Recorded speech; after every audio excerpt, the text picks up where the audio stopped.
Hello, everyone. Welcome to the Virtualis podcast. I'm Seema. And I'm Carmen. And today, for our first ever topic, we're going to be diving into something that's a bit critical and polarizing, which is reproductive rights.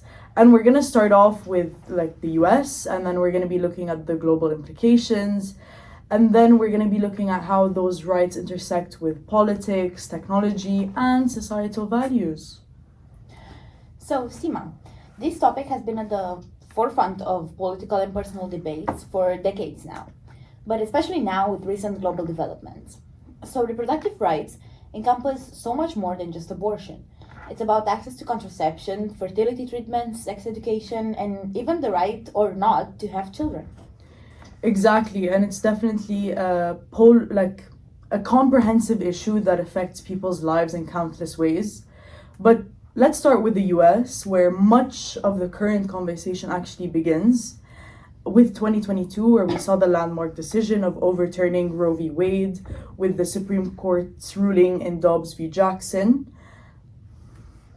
Yes, this decision effectively erased nearly 50 years of precedent that guaranteed a constitutional right to abortion. Now, decisions about abortion access are left to individual states, and the results have been slightly dramatic.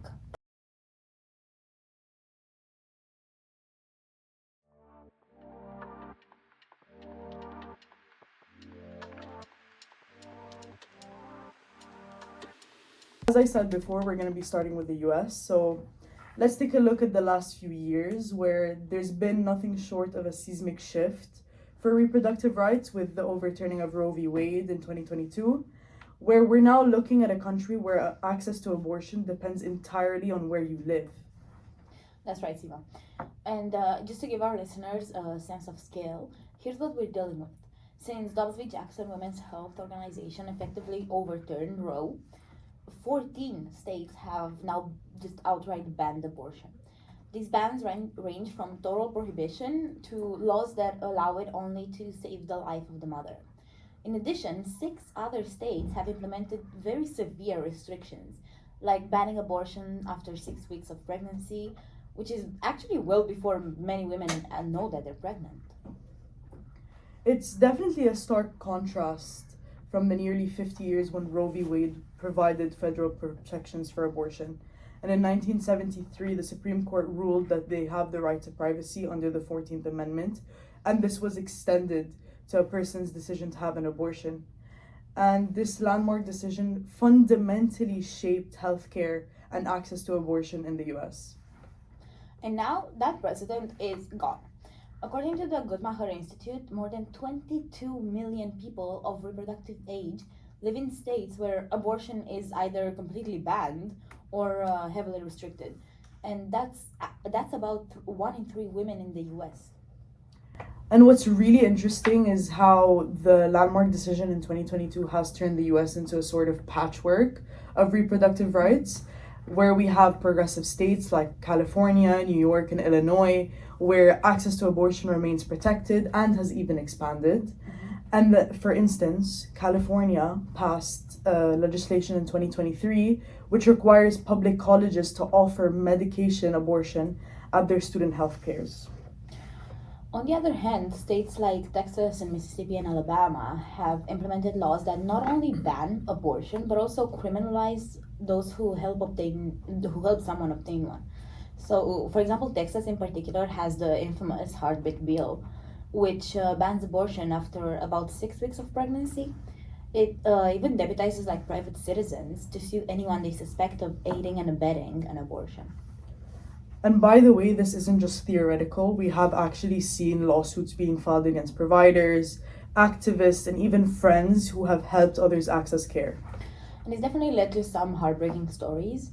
So, for example, take the case of a woman in Texas who was forced to carry a non viable pregnancy to term because doctors feared legal repercussions if they intervened. These stories highlight how these laws go like beyond ideology. They have real and often devastating consequences. I guess what's really important is to discuss who these laws actually affect. While restrictions on abortion affect everybody, there is a disproportionate amount of harm that affects the marginalized communities, like low income individuals, people of color, and rural residents who are hit the hardest. Absolutely. And to put that into perspective, let's look at some numbers. So, 49% of people who seek abortions in the US live below the poverty line, and another 26% are classified as low income. When access is restricted, these individuals often just can't afford the time or the money required to travel to another state for care. And honestly, it's not just about travel. There was a study done by Turnaway, which was a landmark research project by the UCSF, where women who are denied abortions are. It was found that women who are denied abortions are more likely to experience economic hardship, including eviction and bankruptcy, compared to those who can actually access abortion. There's also a racial disparity here. Black and Hispanic women make up a disproportionate share of abortion patients in the US. So, when restrictions tighten, systemic inequalities in healthcare access mean that these communities face even greater barriers. And this also extends to rural populations. Nearly 90% of US counties, lack an abortion provider. For someone living in a rural area, access was already limited before Dobbs. Now, for many, it's practically non existent. What's fascinating though is how the public feels about all of this. So, despite these restrictive laws, the majority of Americans actually support access to abortion in most cases. So, a Pew Research Center poll in 2023 found that 62% of US adults believe abortion should be legal in all or most circumstances. Unfortunately, though, this majority opinion isn't reflected in policy because it comes down to the political power of vocal minorities and strategic gerrymandering. Many of the states with the strictest abortion laws are controlled by legislators that don't necessarily represent the broader views of their populations. And let's not forget also the role of the judiciary. Conservative groups like the Federalist Society have spent decades reshaping the federal court system, culminating in the appointment of 3 Supreme Court justices during the Trump presidency. These justices tipped the balance in favor of overturning Roe. And one thing that we haven't touched upon yet is the chilling effect that these laws are having, not just on abortion care, but also on other aspects of reproductive health care. That's actually like a great point. So in states with strict abortion bans, healthcare providers are now hesitant to treat miscarriages or ectopic pregnancies, fearing that their actions might be misconstrued as illegal abortions. And unfortunately, it's not just about doctors. Pharmacists are also reporting confusion and reluctance to fill prescriptions for medications like methotrexate, which is used to treat autoimmune diseases but can also induce abortions in certain cases. So the result is clear. Patients are left in a limbo, waiting for care that may or may not come. And it's a healthcare crisis wrapped in a legal and moral debate. There is also hope with grassroots activism on the rise. Organizations like Planned Parenthood, the Center for Reproductive Rights, and smaller local groups are stepping up to provide resources, legal support, and even direct aid. And the creativity of these efforts is so inspiring. So take for example the example of telemedicine to deliver the use of telemedicine to deliver abortion pills in a state where in-person clinics are shut down. Groups are leveraging technology to help people access care safely and discreetly. What's even more interesting to look at is the rise of abortion funds, where non-profit organizations that help people cover the cost of travel, lodging, and medical care. And these funds are often run by volunteers and rely on donations to fill the gaps created by restrictive laws. It's definitely a testament to the resilience of communities fighting for reproductive justice. So, what does the future hold for reproductive rights in America? The post Dobbs landscape is still evolving with new battles playing out in courts and state legislators. On one side, we're seeing states like California and New York doubling down on protections, even considering their states as sanctuaries for people seeking abortions. On the other side, states with bans are digging in. with some even attempting to restrict interstate travel with the purpose of getting abortion care. Now, there's also the question for federal protections. Advocates are pushing for laws like the Women's Health Protection Act, which could codify abortion rights into federal law. But with a divided Congress, honestly, progress is quite slow. And again, the role of the courts is not to be overlooked. Several cases challenging state level bans are working their way up the judicial system. These outcomes could either cement the DOP decision or just introduce new complexities. One thing is clear though, the fight for reproductive health is not over. Whether it's through legislation, litigation, or activism, the landscape of reproductive rights in America will continue to evolve and hopefully change. Absolutely. And what's especially alarming is how these laws intertwine with right wing ideologies. So let's dig into that.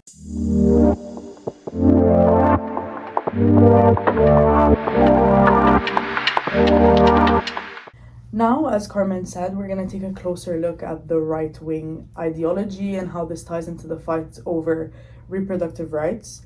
Again, this isn't just about abortion, it's part of a broader cultural and political strategy. Absolutely. The opposition to reproductive rights, particularly abortion, is deeply rooted in a combination of religious, social, and political factors.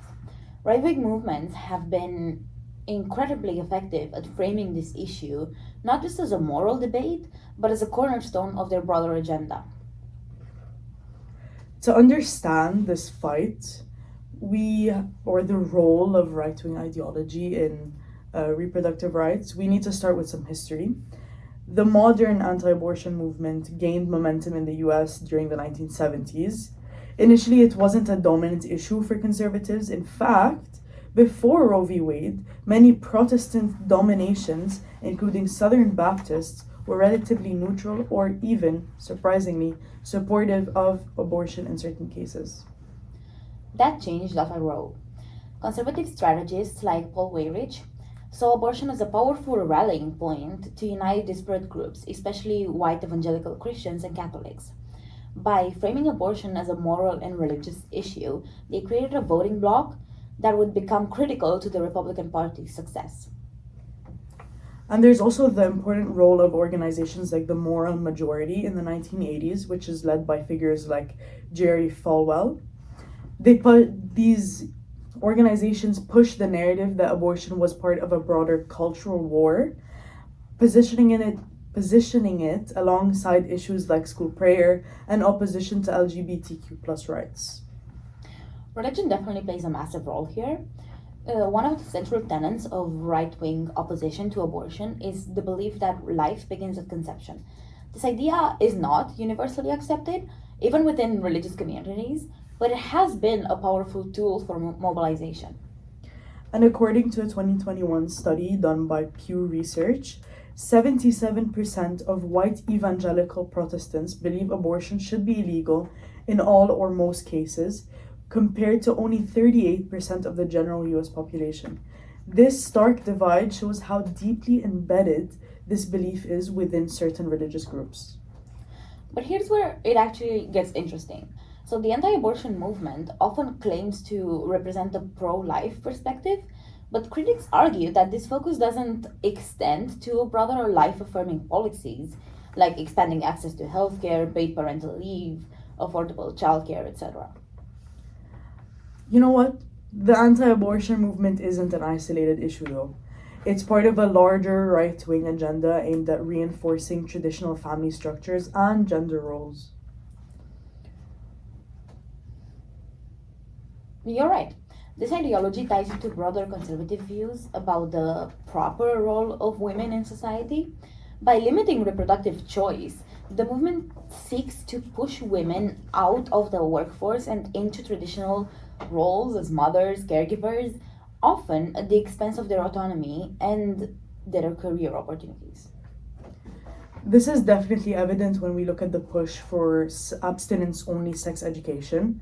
According to the Guttmacher Institute, as of 2023, 28 states still emphasize abstinence in their sex education curricula.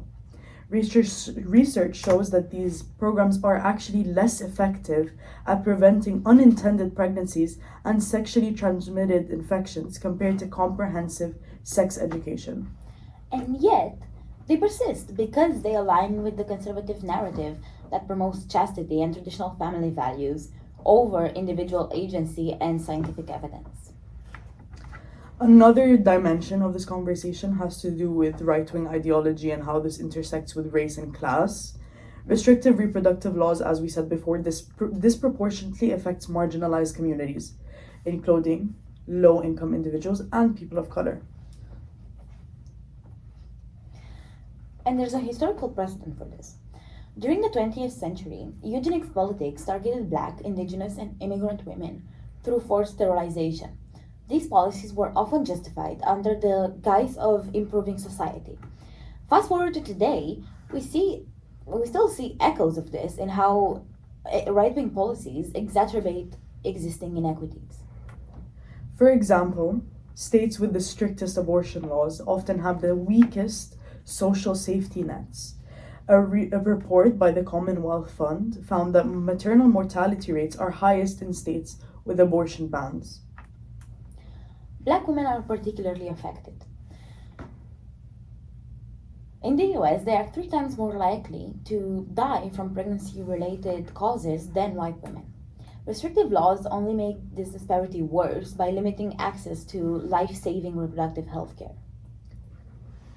We're gonna zoom out for a moment because right wing ideology on reproductive rights isn't just limited to the US, it's influencing policies around the world.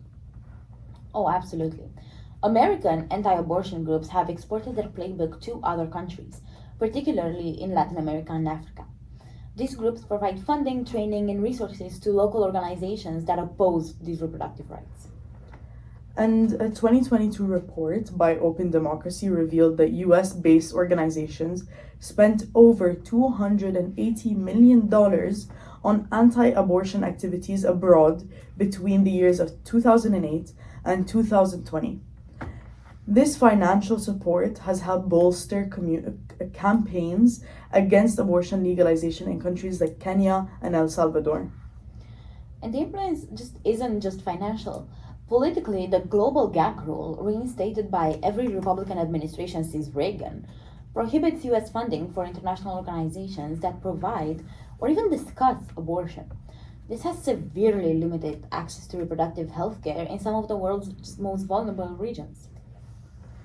So, where does this actually leave us? The rise of right wing ideology has undeniably reshaped the conversation around reproductive rights, but it's also sparked a backlash. That's true. Grassroots movements are fighting back. In Kansas, for instance, voters rejected a constitutional amendment in 2022 that would have allowed the state legislature to ban abortion. It was a surprising win in a traditionally conservative state, actually. And this shows that even in areas where right wing ideology dominates, there's significant public support for reproductive rights. And a Pew Research study from 2023 found that 62% of Americans believe abortion should be legal in all or most cases. Now, the question is whether public opinion can translate into policy change, especially in the face of these entrenched political and judicial systems. And right wing movements often ground their opposition to abortion in religious and moral arguments. For example, the belief that life begins at conception is rooted in religious doctrine, primarily Christianity. But this isn't just a moral debate, it's also a political strategy.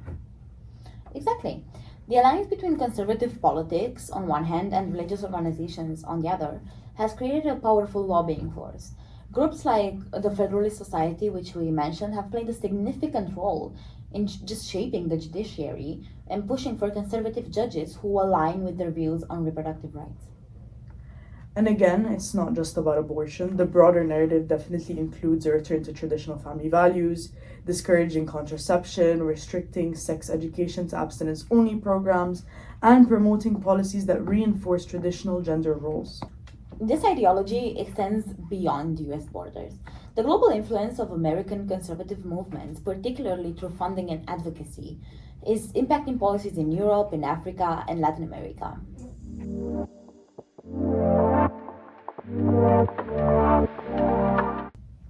We're going to start off by looking at Europe, which is not a monolith when it comes to abortion laws.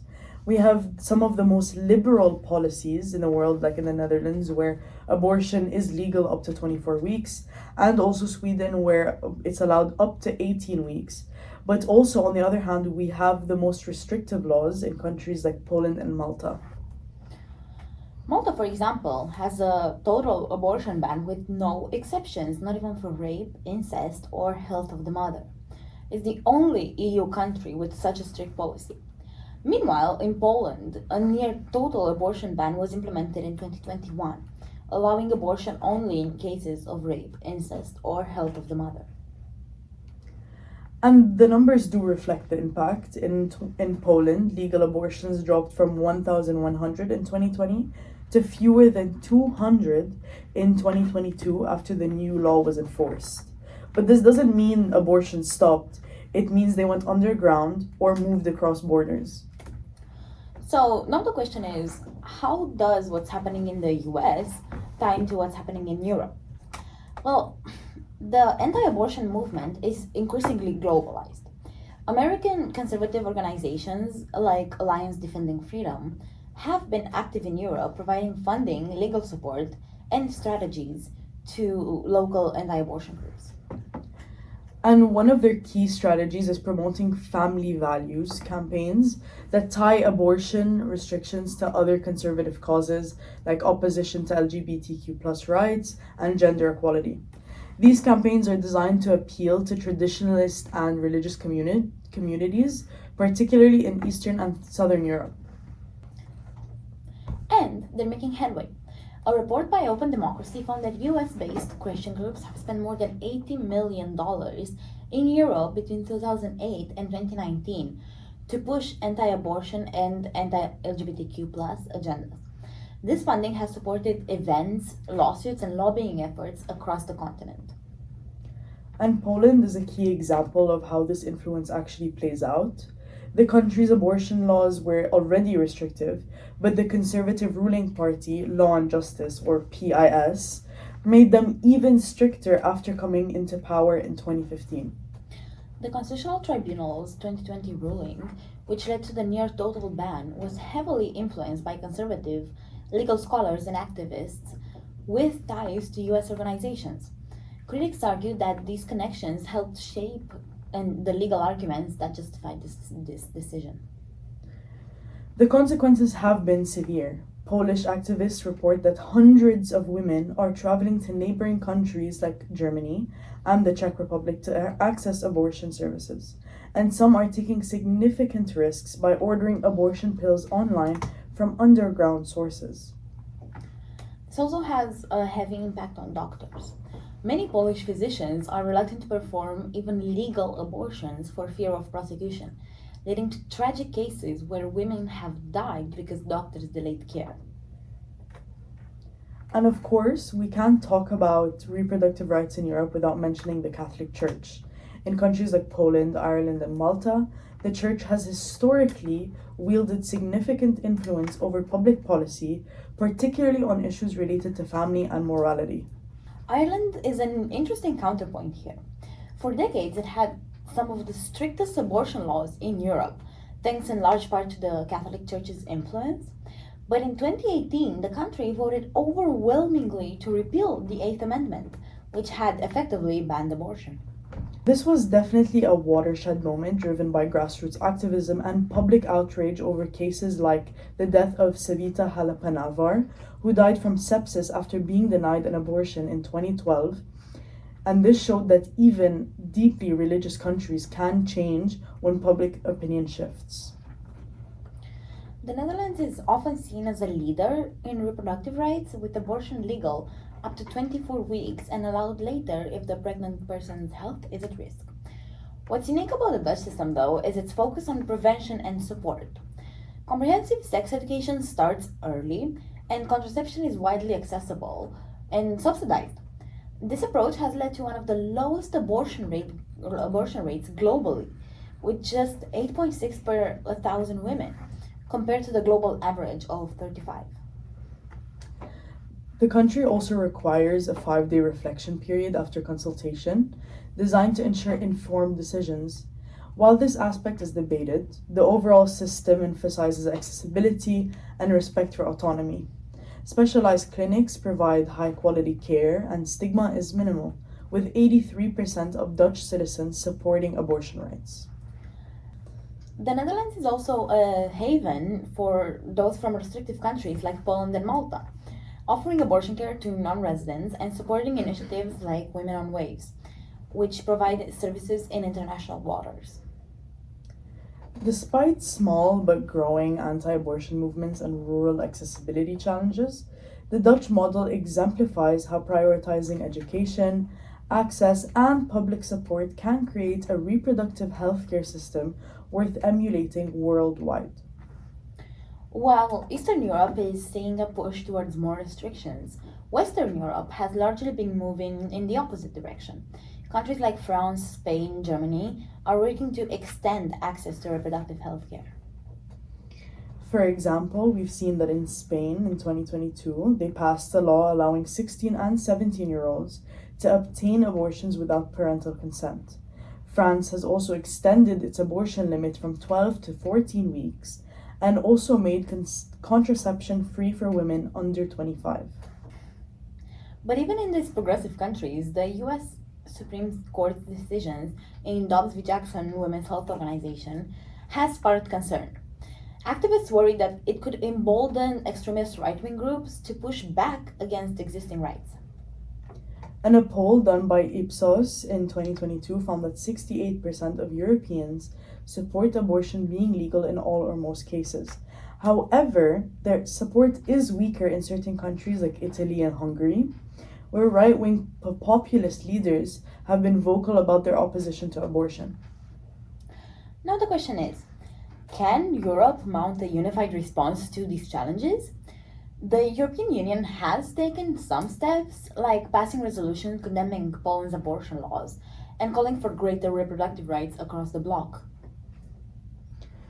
But the EU's ability to enforce these restrictions is limited. Health policy is primarily a national matter, so countries like Poland and Malta can largely ignore EU recommendations. That being said, public opinion and activism are powerful forces. In countries like Italy, where far right leader Giorgia Meloni has expressed anti abortion views, activists are mobilizing to protect existing rights.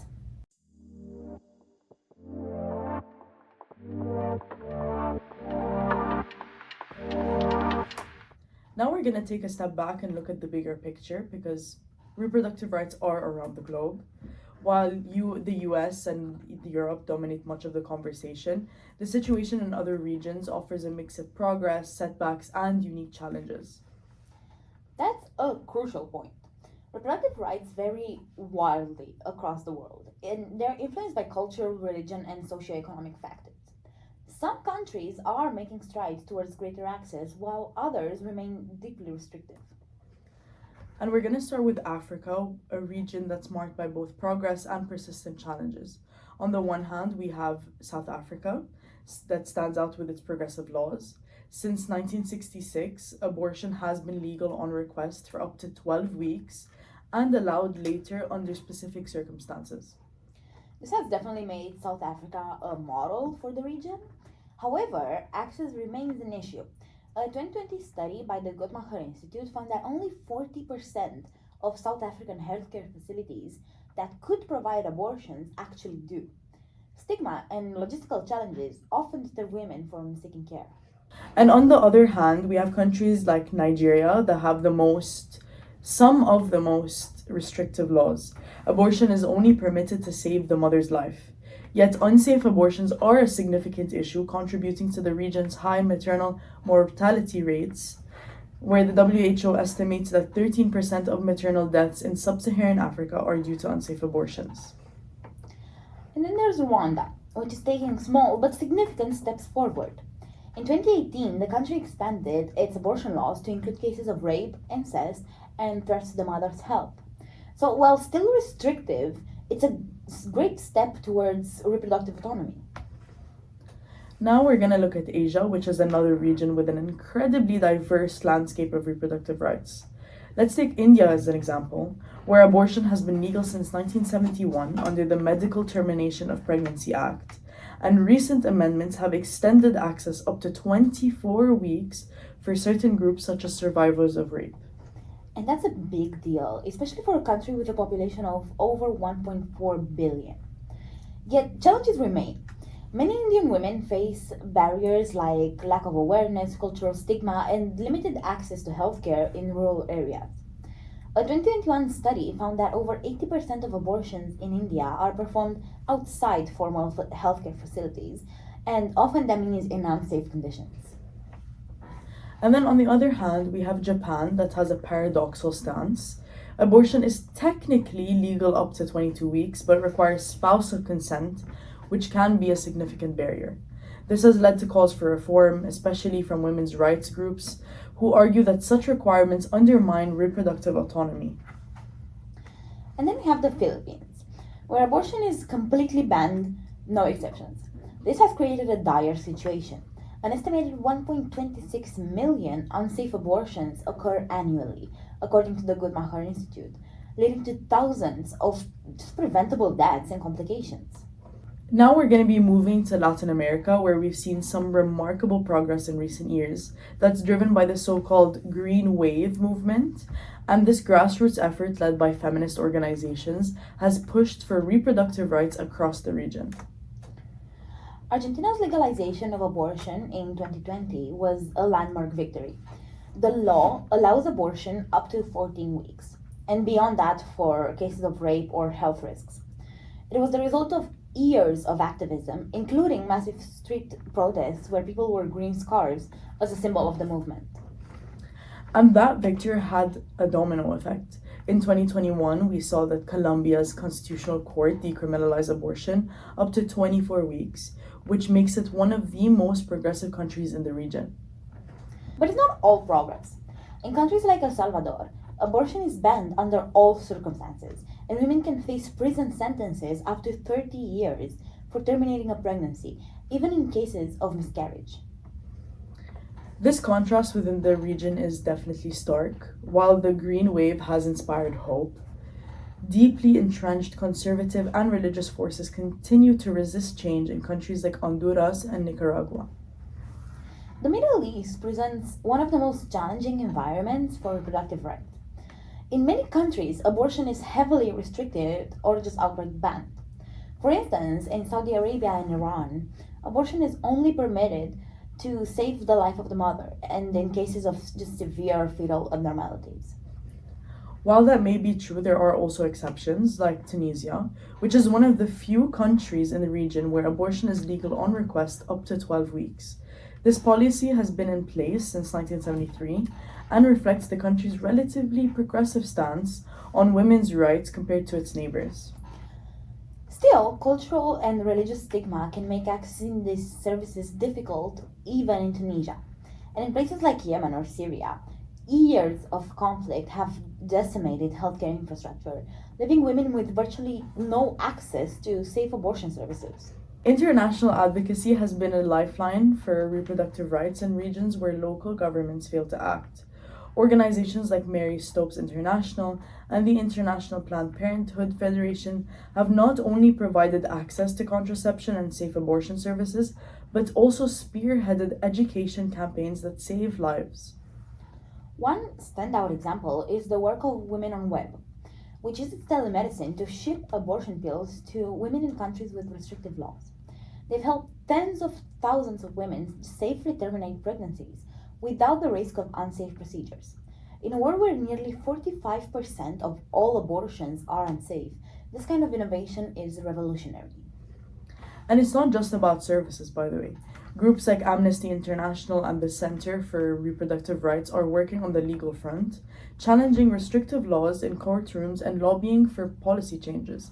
For instance, the center played a pivotal role in Colombia's 2021 decriminalization of abortion up to 24 weeks. What's deeply inspiring is how these organizations empower local movements. By providing funding, training, and a platform, they amplify the voices of grassroots activism, like the Green Wave in Latin America, showing that global solidarity can drive real change. It's definitely a powerful reminder that the fight for reproductive rights transcends borders, proving that collaboration is key to overcoming entrenched barriers. So, what's the takeaway from all this? The global picture is deeply uneven. While some countries are expanding access and embracing reproductive rights, others remain stuck in a cycle of restrictions and unsafe procedures. It's a reminder that reproductive rights aren't just a local issue, they're definitely a global one. And the fight for these rights requires both local and international efforts to ensure that everyone, regardless of where they live, has access to safe and legal reproductive health care. Absolutely.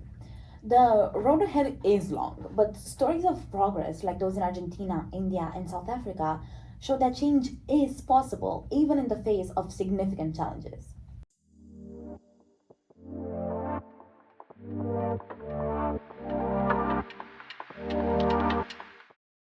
Now we're going to be diving into something that Carmen and I feel Yeah. is probably one of the most interesting things that comes up in a conversation surrounding Definitely. reproductive rights, which has to do with the intersection between technology and reproductive rights, where we have telemedicine, data privacy. These things are transforming how people access and experience reproductive health care. Absolutely. And the fascinating part is how technology adapts to local contexts. In some countries, it's a game changer for accessibility, while in others, it's sparking new debates about ethics and policy. Now, telemedicine has been a critical innovation, particularly in restrictive regions. Take Women on Web, a Netherlands based organization, which we mentioned prior. They've been using online consultations to deliver abortion pills to people in countries where abortion is illegal or difficult to access. This had such a massive impact. A 2022 study published in The Lancet found that telemedicine abortion services have a 98% success rate comparable to in person procedures. And during the COVID 19 pandemic, telemedicine expanded dramatically. So, take the UK for instance, the government allowed abortion pills to be prescribed via teleconsultations, leading to a 40% reduction in clinic visits without compromising safety. The conversation isn't just in Europe.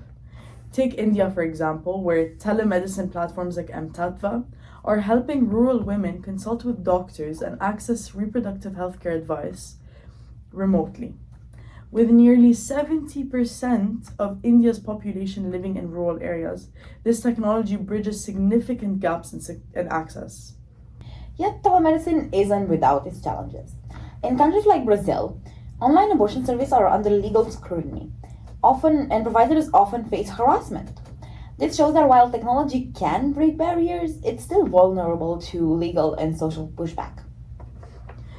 Mobile apps are another frontier for reproductive rights. Apps like Clue and Flow have millions of users worldwide, offering tools to track menstrual cycles, fertility, and overall reproductive health. And these aren't just convenience tools, they're empowering. For example, in Kenya, an app called iBreast Exam combines mobile technology with AI to provide affordable breast cancer screening, indirectly supporting reproductive health by addressing a critical health issue. And in Argentina, the app Mi Aborto educates women about their rights under the country's newly legalized abortion laws. It offers step by step guidance from understanding eligibility to finding local healthcare providers. These apps are making information accessible, especially for younger generations, but there's a downside, which is data privacy. A 2023 investigation by Consumer Reports revealed that many reproductive health apps sell data to advertisers or even share it with law enforcement in restrictive countries. AI is also making waves. In Japan, a company called Nextome has developed AI powered tools to assist with in vitro fertilization or IVF, increasing success rates by 20%. Meanwhile, in Rwanda, AI driven chatbots like Babel are providing free reproductive health consultations via mobile phones. Meanwhile, in Rwanda, AI-driven chatbots like Babel are providing free reproductive health consultations via mobile phones. With internet use growing rapidly in Africa, these tools are reaching thousands of people who previously had no access to healthcare. On the other hand, AI definitely raises ethical questions. For instance, in China, AI is being used for population control, monitoring fertility data as part of state driven family planning initiatives. This shows how the same technology can empower or oppress depending on its use. And let's not forget the role of social media in amplifying reproductive rights advocacy. In Poland, where abortion laws are among the most restrictive in Europe, platforms like Instagram and TikTok have become crucial for organizing protests and sharing information about underground abortion networks. And similarly, in Mexico, there's been feminist collectives that use WhatsApp groups to guide women in self managing medical abortions safely. A 2021 survey found that over 60% of women in restrictive areas relied on social media for information about reproductive health care. But censorship is a challenge. In countries like Turkey or Saudi Arabia, activists face account bans and content removal, showing how digital platforms can also be tools of oppression. We also have wearable tech, which is another fascinating area. Devices like the Ava bracelet track fertility cycles in real time, helping women either plan or prevent pregnancies. These tools are especially popular in high income countries like Germany or the US, where family planning is often tied into personal lifestyle choices, but they're also gaining traction in middle income countries.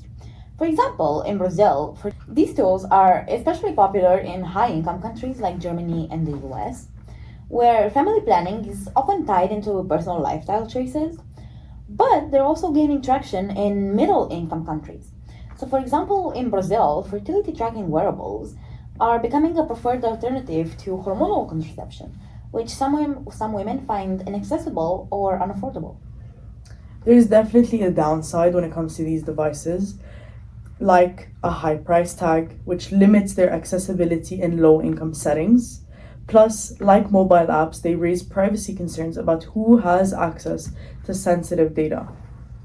Speaking of privacy, blockchain technology is emerging as a potential solution. In Estonia, a government initiative uses blockchain to securely store and share medical records, including reproductive health data.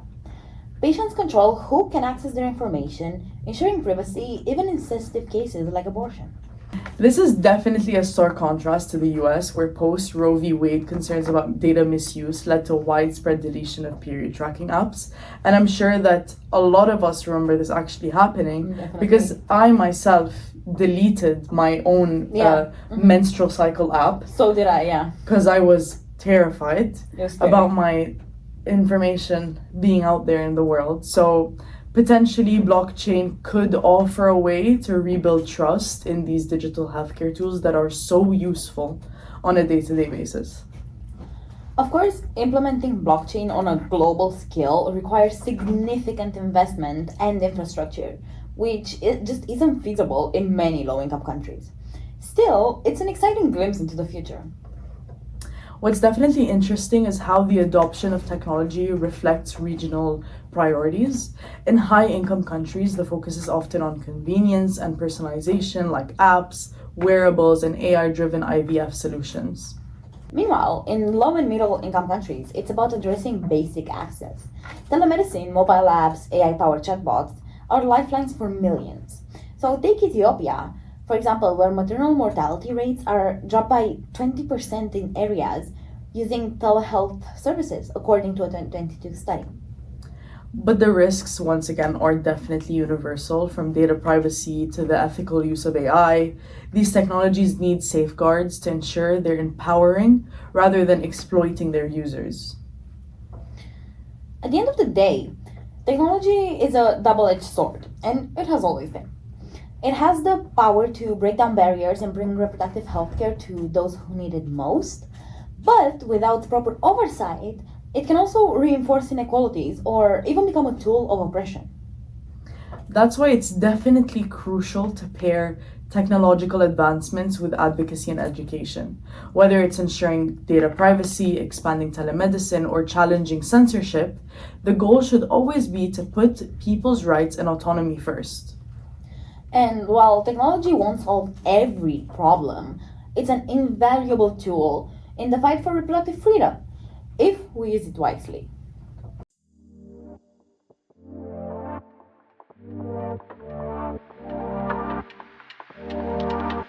So, where do we go from here? The fight for reproductive rights isn't just about laws. It's about changing cultural narratives, addressing inequalities, and even leveraging technology responsibly. It's also about global solidarity. Whether you're in Texas, whether you're in Poland or South Africa, the fight for reproductive rights is interconnected. Progress in one place can inspire progress in another. And for our listeners, what do reproductive rights actually look like in your country? And do you think that the debates worldwide have been shaping your community? And I'm gonna throw this question to Carmen. I'm just wondering, what do reproductive rights look like in Romania? Full disclosure, guys, I didn't actually know everything, so I googled it. But abortion in Romania is currently legal up until 14 weeks. No. And for medical reasons, like health of the mother, up until like later stages of the pregnancy. But abortion was just a bit of like a history lesson. But abortion was legal on demand in Romania from 1957 to 1966. From 1967 to 1990, abortion was severely restricted in an effort of the communist leadership to increase the fertility rate. This actually resulted in a whole generation of people, which are in Romanian, for those of you who speak Romanian, are called decreței, because they were born out of this decree of the Communist Party. But after the Romanian Revolution in 1989, that was outlawed, and now abortion is legal up until 14 weeks. Wow. So, Seema, what's it like in your country? So I'm going to be talking about the UAE because that's where I grew up.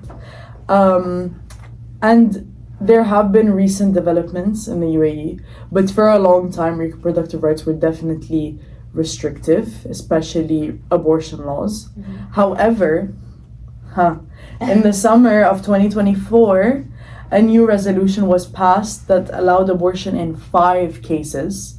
Those cases include pregnancy resulting from rape, incest, if the pregnancy endangers the woman's life, if the baby's health and quality of life would be compromised, and if both spouses agree to the abortion. But that one is only allowed if there is approval from the committee. And also all of these are only allowed within the first 120 days of pregnancy. So, yeah, we were all shocked, surprised, and very happy. I'm not gonna lie, in Dubai when we found out. So yeah, I'm glad. I think that the conversations that have been happening around the world have definitely like helped things progress more in the Middle East. At least that's what I know. Like the conversations have been happening, and now it looks like they're actually being implemented. So that's really good. So we're definitely seeing a global shift towards like the reproductive systems all over the world, which is a very good sign. Yeah, but for our listeners, make sure you tell us whether or not you agree with us, and also just give us a short summary of how abortion laws work in your country, but even more so what reproductive healthcare looks like in your country or where you're from. But that's it for us tonight. Thank you for tuning into the Virtualis podcast, and we'll see you next time with a controversial topic in its own right. Yeah, definitely. I'm really excited about the next topic. We're gonna keep that one a secret so that you guys come back for more. Yeah, look at me. Yeah, we're ending on a cliffhanger. Okay. Goodbye. Enjoy. I hope you enjoyed. I hope you enjoyed, and see you next time.